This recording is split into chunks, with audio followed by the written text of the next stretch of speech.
Bastille দুর্গের পতনের গুরুত্ব লেখো। ভূমিকা: 1789 খ্রিস্টাব্দে 14ই জুলাই উত্তেজিত জনতা বাস্তিল দুর্গ আক্রমণ করে এর পতন ঘটায়। তারা বাস্তিলের গভর্নর দ্য লোনে সহ কারারক্ষীদের হত্যা করে ও কারাবন্দীদের মুক্ত করে দেয়। জানা যায় সেই সময় বাস্তিলে 7 জন বন্দী ছিল। এই দিনটিকে ফরাসি ভাষায় বলে জোর ডি লা রেভলিউশন। ফরাসিরা আজও এই দিনটিকে বাস্তিল দিবস বা জাতীয় দিবস হিসেবে পালন করে।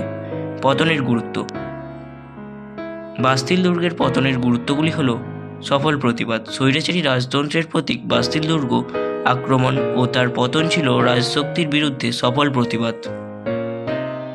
রাজতন্ত্রের পতনের সূচনা: বাস্তিলের পতন স্বৈরাচারী রাজতন্ত্রের পতনের সূচনা করে।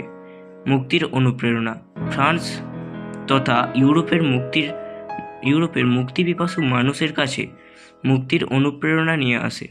পৌর বিপ্লব: বাস্তিল দুর্গের পর লিও, বোর্দো, প্যারিস প্রভৃতি স্থানে পৌর শাসন ব্যবস্থার পরিবর্তন আসে এবং গ্রামাঞ্চলে ব্যাপক উন্মাদনার সৃষ্টি হয়।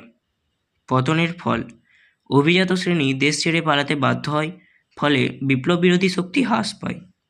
উপসংহার: ঐতিহাসিক গুডউইনের মতে বাস্তিলের পতনের মতো আর কোনো বিপ্লবের ঘটনা এত সুদূরপ্রসারী গুরুত্ব ছিল না।